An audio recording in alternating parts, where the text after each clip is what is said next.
Okay, hello everyone. My name's Josh Smith. I'm from Chapter 1 Employment, and welcome to our Activate podcast. And we're really happy to be joined by one of our activators today, Daniel. Hello, Daniel. Hello everyone. Thank you for joining and having a chat today. So, a little bit of quick background. So, Activate is a program that is designed to help employers and organisations, staff at those organisations, learn about all things disability and particularly disability employment. And that's so that organisations can be more disability aware and disability confident. Meanwhile, we're also helping people with disability with all things employment related, whether it's finding a job, getting closer to the labour market, or even for those that are employed, assisting them in their employment journey. But today we're going to be exploring all things autism. So Daniel, one of our activators, and Daniel's peer group is neurodiverse. So Daniel, I think maybe that could be a good place to start, mate. Can you explain what neurodiverse is? Sure, Josh. Neurodiversity is a very new and emerging profile and identity label that covers a range of conditions. Like even myself, who is neurodiverse, only first encountered the term back in 2020 when the Australian Senate was running a Senate inquiry into autism, and the words started popping up more and more about neurodiversity. So basically what neurodiversity is that it's a sociological, I guess, label to explain how with certain conditions such as autism, particularly ADHD as well, and arguably other conditions such as OCD, and some people even argue psychosocial disabilities such as schizophrenia or bipolar disorder, or or personality disorders arguably could be argued to come under the neurodivergent umbrella. But basically what the periscope of neurodiversity is that it's a social concept to say that rather people who are autistic or have ADHD or any sort of psychosocial disability are not inherently in need of being fixed and in need of being, I guess you could say, for lack of a better word, made normal, but rather their diagnosis, wherever it's autism or ADHD in particular, means that their brains are wired differently, and hence the divergence, because it's neuro being brain and divergence being divergent from the norm. Yeah, when you look at the word and the makeup of the word, it's essentially, you could look at it and it's like brain, neuro, and diverse, like different. Divergent, yes, different from the mainstream. And then so someone who isn't neurodiverse is neurotypical. Is that right? Correct. That's correct. Then someone who isn't is known as being neurotypical. Okay.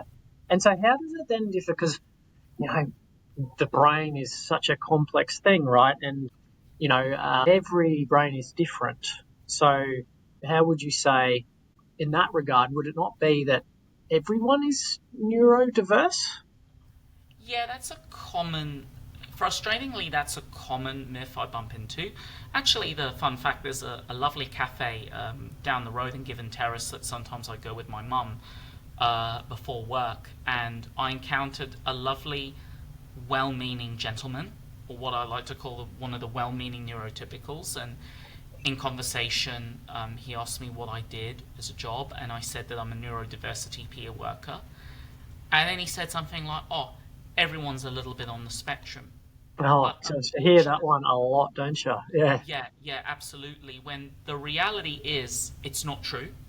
Mm, It's a very common myth that unfortunately, it's like a zombie. It keeps on coming back, doesn't it? mm, And yeah. the reality is that it's not true that everyone's just 1% autistic or 1% ADHD or 1% whatever.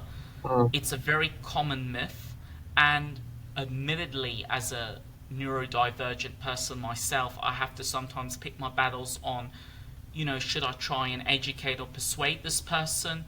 Will mm, they understand? Because even when I do try to educate people, they insist, no, no, it's everyone is a little bit on the spectrum. It's just some people are, a little bit more that they mm. that they think of it as like a threshold that everyone's 1%, and that if you're 5%, you've got that label. When in fact it's not true at all. But the thing is, if we're talking neurodiversity, it may not even be related to autism by account of your No, very no, good but I would say explanation at the autism and start, ADHD are the most common. the most common. I would say they're the most common forms of neurodivergence. So, okay, so if we can talk about autism, then as you know, like you said, it's in that umbrella. Can you tell me a bit about autism? So, autism as a neurodivergent condition, um, it's often marked by things that, like, autism looks different for everyone. Mm, But I guess according to the DSM-5, if you want to go down the medical route, the most common answer I could give is that there's common traits such as so-called deficits in social interaction or so-called deficits in communication, things like you know having hyperfixation, being fixated in special interests, and not being able to engage with the so-called unwritten rule of social communication that neurotypicals present. There's also like a sensory profile, like for some autistic people, um, are sensitive to things like bright lights, or maybe very strong smells, or maybe noise, like loud noise, mm. or loud music. So, not everyone who's autistic has all three of those things, but they're definitely like the most common denominators of autism that meet the diagnostic criteria. So, how do you get diagnosed, Daniel? How do you get diagnosed? Mm, Um, I mean, it depends, but like as a child, mm, because I was diagnosed at the age of 4, it would be with a pediatrician, hmm. which is like a Yep. child doctor. But obviously, for late diagnosed adults in particular, often it's with a clinical psychologist or a So, psychiatrist. Often, so and then that would be going in via a GP. yeah, correct. A GP. I think registered psychologists can diagnose as well, but that I'm not too sure. But I know the most common it's like clinical psychologists and psychiatrists and pediatricians. So why then would someone get diagnosed? Obviously, if you were 4 when you were received a diagnosis, then obviously your parents were involved. Parents may notice um, particular behaviour, or um, Correct. so that you know I can understand then parents wanting to understand all of that and talking Yeah, to their yeah, doctor. yeah.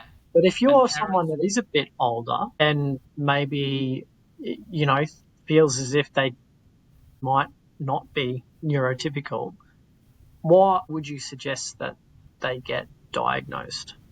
well, look, diagnosis is a choice.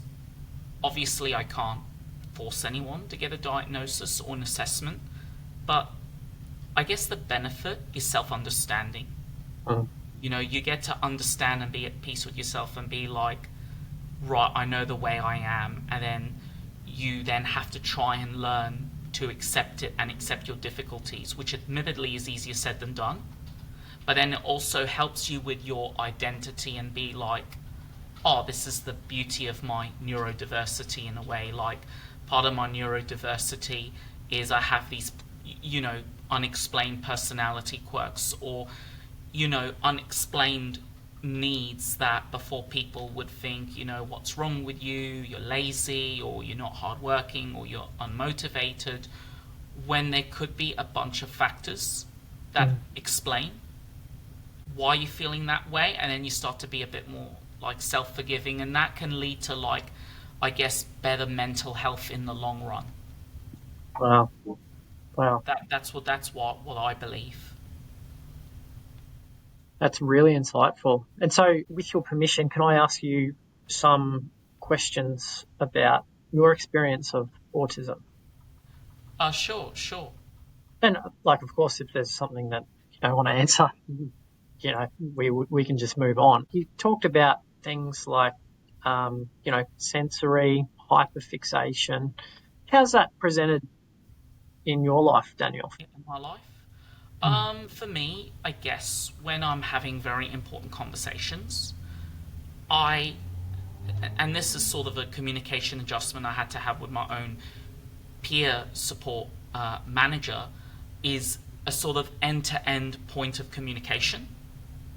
Like, I need people to break down tasks for me and say, okay, Daniel, so step 1 is you need to do that, step 2 you need to do that, and step 3 you need to do that, rather than saying and then, because it feels like, I guess it's kind of like, if you could think of an analogy with coding, it's like a Boolean coding, because this is what I remember when I did coding in year 10, without ending the code line, and then it becomes like an unproper instruction, if you know what I mean.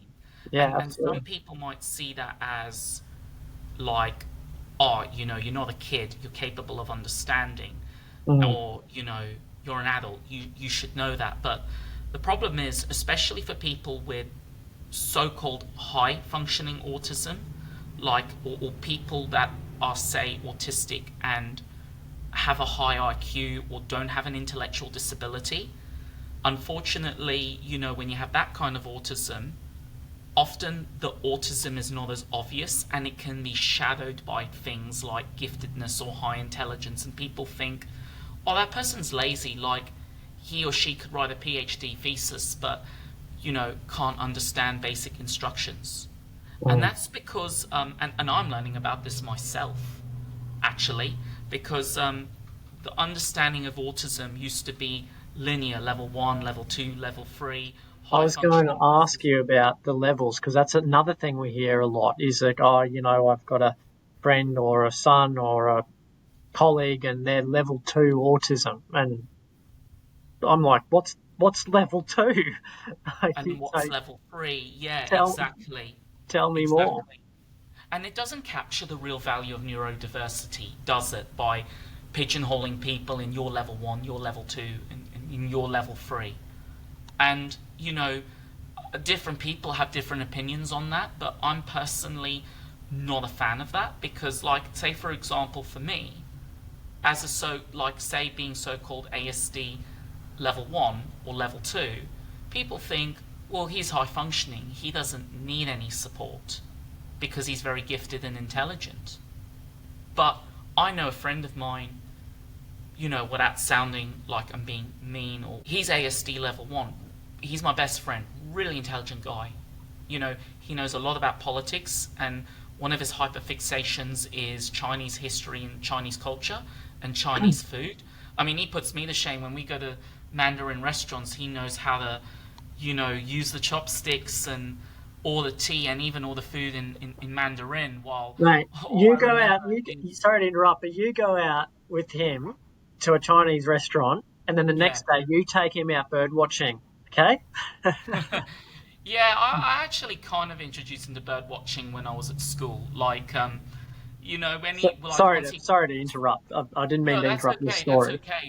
But getting back to him, and you'd think that this person, and even at school, like, one of my teachers who knew him and taught him in another class, for, oh, he's really intelligent. He's going to be a really rich guy because he's so smart. But he, for example, and again, without sounding like shaming someone, is often I sometimes as a friend have to help him socialize, and I'm the one who often tries to take initiative to invite him out, because he will not know how to make friends at all. In fact, I don't think he has any friends but me and another high school friend.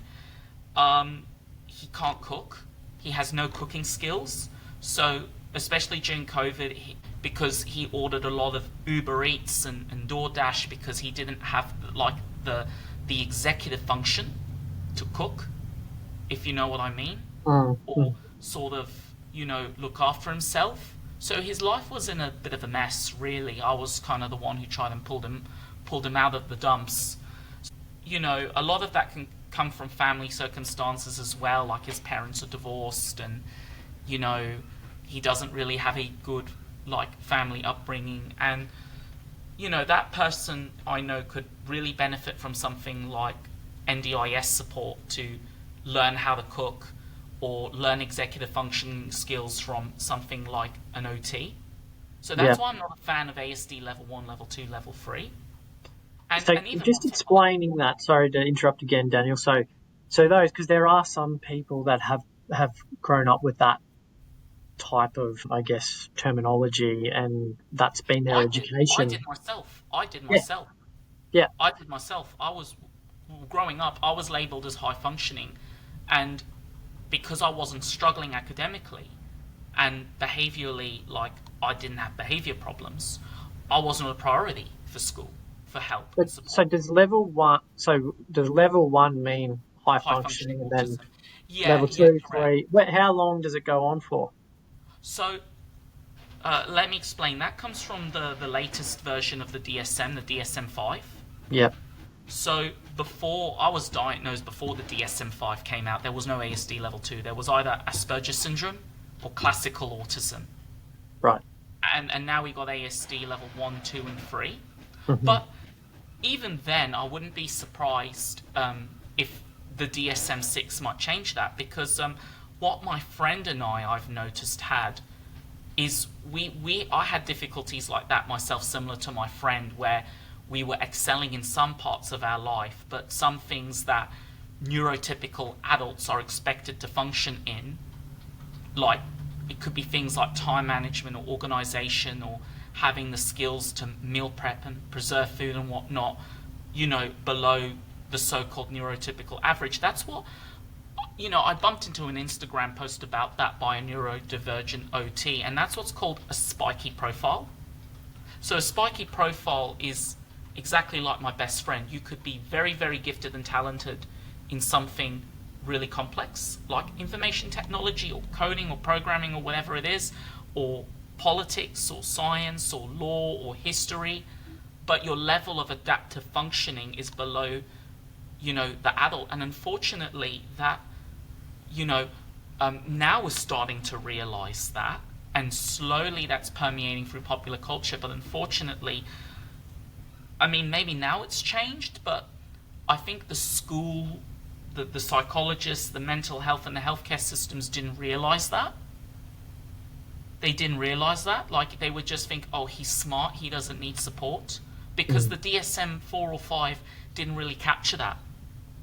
I see. So, so that's why it's been up to sort of the neurodivergent community, including posts I've seen on social media by, lived experience neurodivergent practitioners, this thing online that I encourage everyone to Google called the Autism Wheel. So it's like a wheel, kind of like a pie graph, and how some people in the pie graph, they're, I guess, lower, meaning that their autism has a lower impact on one thing, but a much higher impact on another. I see. Does that make sense? I know that might seem really complex. If you were to explain the difference between the linear and the wheel, how would you do that? I'd say that the linear version is outdated, and it's too narrow, and it doesn't capture the diversity of neurodiversity, I see. the strengths and the challenges, while the wheel more holistically captures that spiky profile. I see. So it ties back into that. That spiky profile. Yeah, that makes a lot more sense. And so going back to your experience of autism? So you mentioned about having things explained in a certain way. What else? Was there any sensory type experience that Just you could go sensory or into? other difficulties? Other difficulties as well. Sensory wise, it's funny you say that because I was actually speaking to, um, my friend. We were sitting down and discussing in a cafe, and it was quiet, but then suddenly the cafe started filling up, and then everyone started talking at the same time, and the noise and the sound of the chattering, I guess you could say it's a sensory thing because when I'm talking to people, I need to talk it in a quiet, sterile environment. While I was trying to have this important conversation with my support worker, the sound of the chattering from the background of the cafe being full made it hard for me to hear or understand him. So that would be an example of a sensory challenge. So does that Because then, what happens for you when that's happening? So that it's challenging, the hearing and it that, then gets what else? frustrating because I like to understand things. To me, understanding things are very, very important. So it leads to frustration. It leads to frustration due to breakdown in communication, and breakdown in communications are part of that spiky profile Mm. where that's what really triggers my frustration. Wherever it's being in a noisy cafe, or I don't know about you, but sometimes you're on the phone, and even if there's good reception, have you ever been like on the phone and someone's talking and then they're breaking up and then they're talking and then they're breaking up, they're talking, and then you're like, I can't hear you, I can't hear you, and And that's you what get really angry at the triggers my telcos. frustration. Yeah, It yeah. triggers my frustration, especially because I expect in that situation that the mobile reception's good because I'm not underground or I'm not in a rural area. So when those situations happen, those situations can kind of like put me off. And Mm. unfortunately, when I'm dealing, I guess, with services that involve being over the phone, they're not really understanding about that, Mhm. Mm. So I guess even if I explain. And that's where things get also frustrating. in an employment setting, then if you're needing to focus and concentrate on something or do something like what we're doing right now, having an important conversation, it would be important for you to have a sterile type environment. So an adjustment for you could be like noise cancelling headphones or a Yeah, or quiet being in quiet space. in a quiet space, like a private room or something, where I'm not being interrupted and there's phone calls everywhere, and an environment that's not chaotic. And what else, Daniel? What else? What? What Sorry. can you tell us more about your experience of autism? Experiences also challenges. Yeah. Yeah. Some challenges I have as well, and again, it mostly relates to healthcare. Is dealing with bureaucracy or bureaucratic things that are, I guess, not really efficient.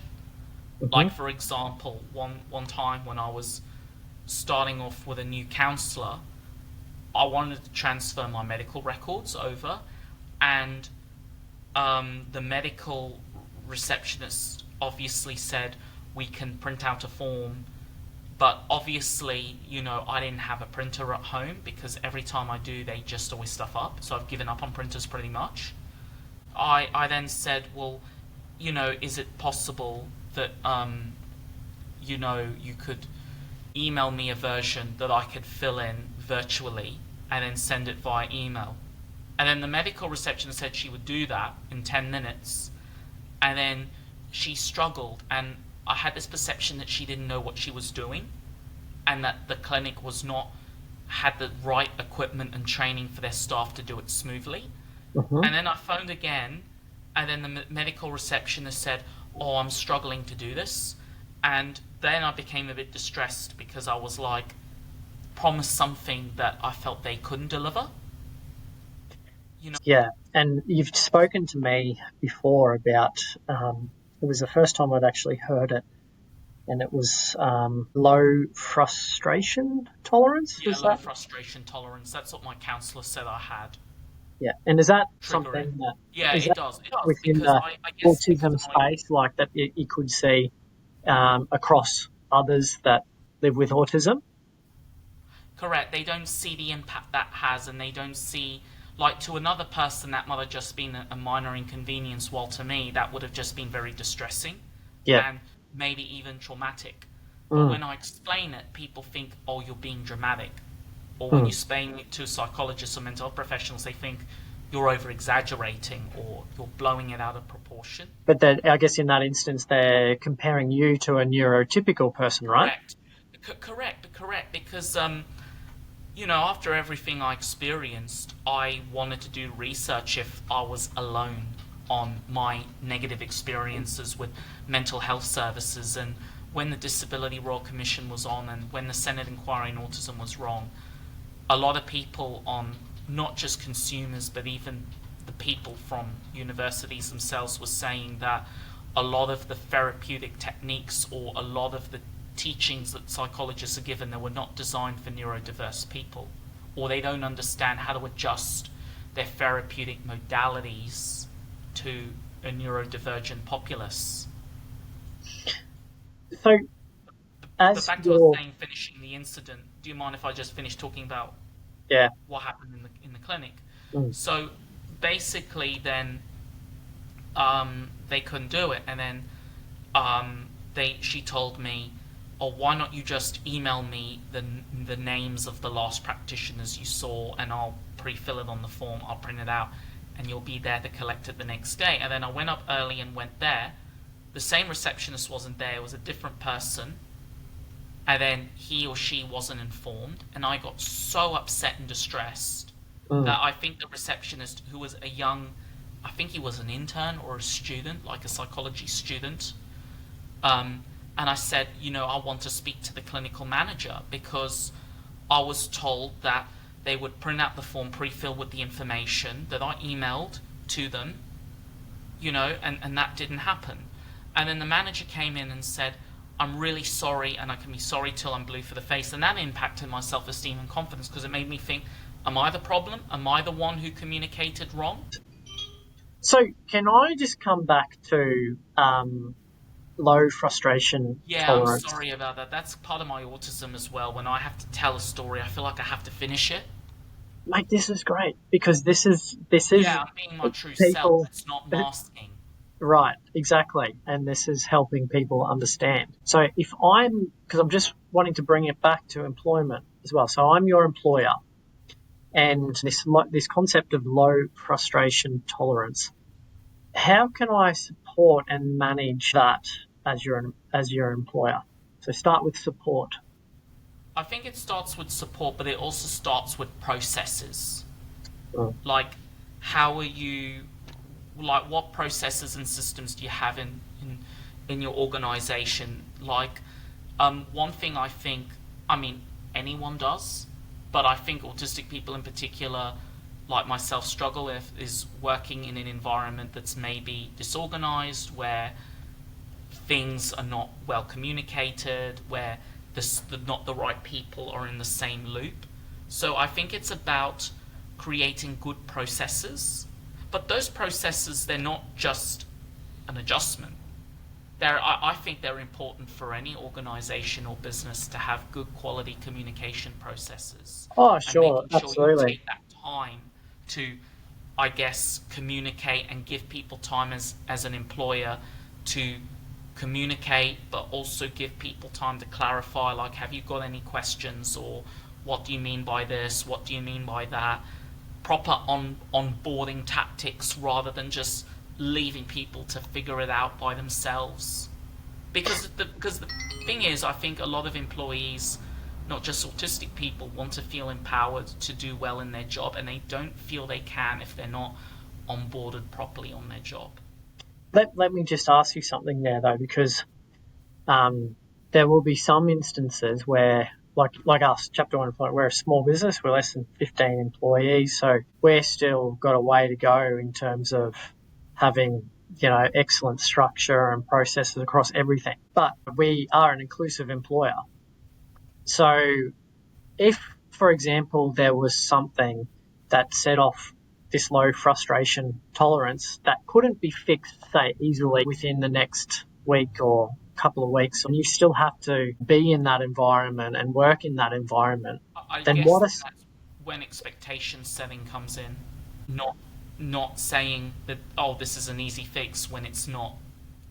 So you mean expectation setting from the employer or Yeah, from the like employee? like you know, maybe being clear that this is something that it's more of a long-term thing. It's not something that can happen overnight.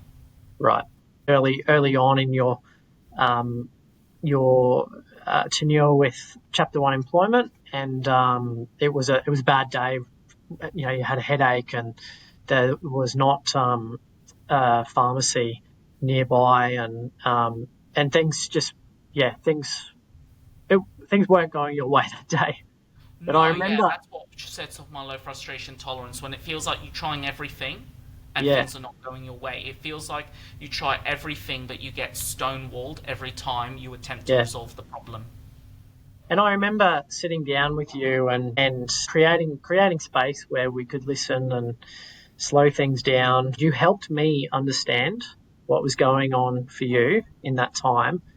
And I remember I said something that at the time I didn't think was impactful at all, but later on, I think it was weeks later, you said to me it actually had quite a big impact on you, and that was around. And I said something like, "We can't fix this problem right now. We acknowledge that this is frustrating, but today we can't fix this problem. And what can you do about it now and in the immediate future to get yourself back on track?" Do you remember that? Yes, Yeah. yes. Yeah. When you said to me about how that made an impact, I felt, like I learnt from that then too. So I think that was a really big moment for us in an employer-employee relationship to help me understand and for you to manage that, manage curveballs in general. And sometimes the employer, may I add, sometimes needs to maybe help the employee understand how to support them and help them understand. Yeah, Because, sometimes the employee might not know in that particular time what's going to help them. yeah, yeah. So I guess as an employer, it was about having the opportunity to create some space, to listen, and then to debrief and understand. By us doing that, set a course for how we can manage those type of situations in the future. Okay. Um, I think other issues as well on challenges is, I mean, I like to mention this, is experiencing rejection sensitive dysphoria. It's a sort of a neurodivergent profile that it's commonly talked about in ADHD, but unfortunately, I don't think it's talked a lot about in autism because a lot of the science mainly talks about how rejection sensitive dysphoria impacts people with ADHD, when the reality is autistic people feel it too. And having a bit of a rant here, my frustration about is that sometimes, as much as the science has uncovered some things better about autism and I guess mental health challenges that could help better identify certain profiles, wherever it's RSD or PDA or other things that could, help autistic people. There's not enough research in some of those, I guess, niche areas like being autistic and suffering from rejection sensitivity. But what that is a major challenge I have in certain situations.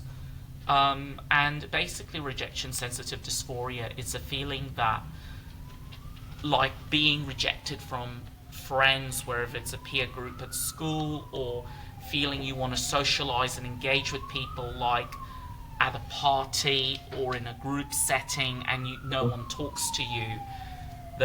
There's that feeling that people don't like you and that Mm, everyone hates you, when maybe that's not true. But the feeling, it's so painful that it's beyond just the generic disappointment a neurotypical can face. Like, it can come across as in you really feel like no one likes you or that mm, you're broken when you're not. yeah. Yeah, it comes down to that definition of the word, right? Different. Yes, It's yes, different. that's definitely a big challenge and feeling that I feel, and that can stem from things like trauma Mm. like maybe if you're an autistic person, if you were like me, I was bullied a lot when I was in grade 8 and less extent grade 9, and particularly in subjects like PE, physical education, because Yep. that's where there's less control over the kids. I think teachers have less control over the students in subjects like PE. Right. And I was often kind of like excluded and sidelined and made to feel like in any sport or game that I was one of the weaker players or the weaker people, the people that they wouldn't want on their team. And some people think, oh, you need to grow up. That was 2012 and that was 2011 when I was in year 8 and year 9. But the reality is, we can ruminate on that, and that rumination can cause, I guess from my experience, trauma that we don't want this to happen ever, ever, ever, ever again. So it could cause a heightened sense of rejection sensitivity and avoidance, where autistic people might avoid certain environments where they feel they're going to be rejected or sidelined. Does that make sense? It does. And so, what's the alternative though? Said avoidance. But So what do you mean what? alternative? Well, Alternative? what is it a reasonable alternative to go rather than avoid, the PE or whatever that triggering type activity is like Well, that's to, compulsory. That was compulsory at the time. There was no choice. You had to do it. but now, in later life, have you found yourself able to participate in PE related activity? Physical activity. Yeah, Um, without it being triggering. Like, have you gone through that process of I have. reframing it? And Yes, I have, but it took a very long time. Very, very long time. good on you, mate, and a lot of hard work and tenacity, no A doubt. very, very, very long time. Like, for example, this is a common thing I talked about in my submission to the Autism Healthcare Roadmap. And a lot that I talked about was that, for example, autistic people have higher rates of physical inactivity compared to neurotypicals. And I'm thinking, well, surprise, surprise, because most of those autistic kids were probably bullied when they were in PE. Right. So Yeah. anything like a gym or a sports club could maybe bring back those bad memories. So Yeah. it's unlike maybe the neurotypical that they might not just want to exercise because of lack of motivation. It's not sheer lack of motivation, it's trauma.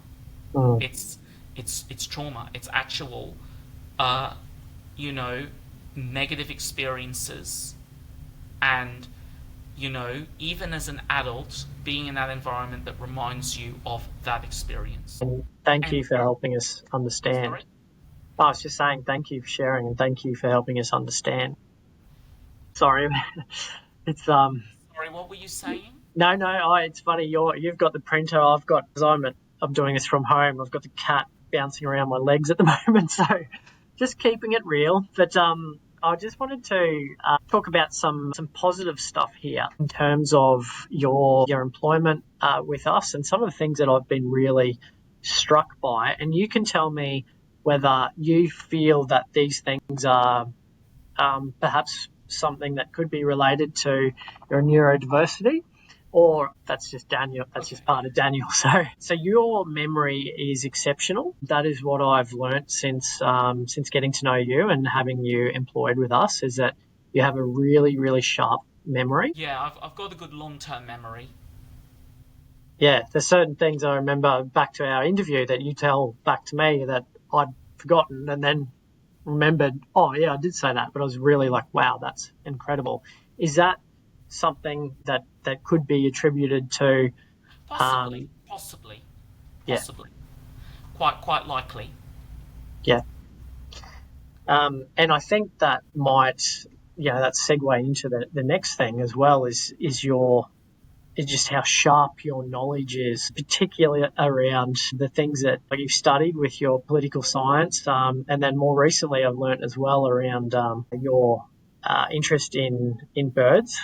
So your knowledge there is really impressive. So do you feel as if that's Yeah, attributable yeah, it to, is. It is part of, I guess, my neurodivergence having that, special interests. and is that then like is that part of this concept of hyperfixation? Then is that you have In a way, yes. Like when I was walking with my support worker, when we went for a walk yesterday, he said, "Where do you want to go?" And I'm like, "I want to go to North Shore Hamilton." And he's like, "Why do you want to go to North Shore Hamilton?" And I said, "Because there's a species of bird there that's there that I really, really like, that I know hangs around there. what And is it out of interest? it's the superb fairy wren."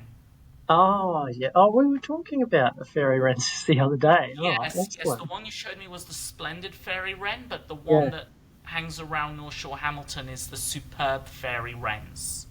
Wow. Well, So I this is always associate in my mind certain locations with, oh, that's where the fairy wrens hang out, that's where the fig birds hang out. In look. This has been a superb and splendid conversation. I'll just remark that right now. So the other thing that I wanted to just bringing that back to employment again, as your employer, I've noticed that what you've described as it could be hyperfixation, great memory, these sort of things. I have noticed that your ability to build sessions, because with Activate, we're going to have educational sessions around certain topics for employers, but also for people with disability, is that you've been able to really get through a large quantity of content a lot faster than I expected. Oh, And really? I'm glad to hear that. yeah, I succinctly. know And sometimes it feels like I have to invent work out of thin air. you're too productive. So is that again, like, do you think that is utilizing your hyperfixation? Um, Possibly, I mean, since I finished high school, I mean, I had unfortunately a negative experience with a desk provider.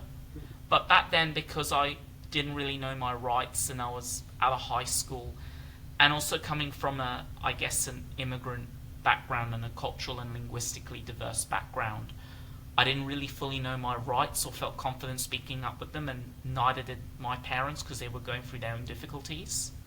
And that was a perfect storm where I was unsupported, but also not supported to advocate for myself either. And that caused, and then when I was in the process of trying to find out my rights, I bumped into these very negative statistics about disability employment, which sadly tanked my mental health, for lack of a better word, because hearing those statistics that if you're disabled, I mean, this was back in 2016, so the word neurodiverse didn't really exist or wasn't known back then. And hearing words like, if you're autistic, you're more likely to be unemployed, that negativity and anxiety unfortunately led to a hyperfixation. Because me being autistic, I took that literally and thought, well, there's a 50% chance that you're going to be, for a lack of a better word, screwed. hmm. Which So I sounds guess, bleak. well, look, it sounds like hyperfixation can be around negative things, but it can also be around positive things. And I guess as your employer, I've got to be cognizant of impacts in both. But more Yeah, positively, what I was getting at is that we're able to leverage that hyperfixation in a positive way to make you really productive at your role, and that is developing content and delivering content to correct, correct. help people understand disability and help your peer group with all things employment. Yeah, and So, feel that you're doing something about it rather than sitting around thinking this is hopeless. well, that's your mission now, and I think that's this conversation has been a great start with exploring autism, but there could very well be part two and three because there's so much more we could talk about. Oh, I'm looking forward to a part two and a part three, definitely. Me too, mate. Me too. So thank you so much today, Daniel. And thanks everyone for listening. And we'll look forward to catching up again for what will definitely be at least a part two of exploring. All right. Thank you, Josh. Thank you, Daniel. pleasure.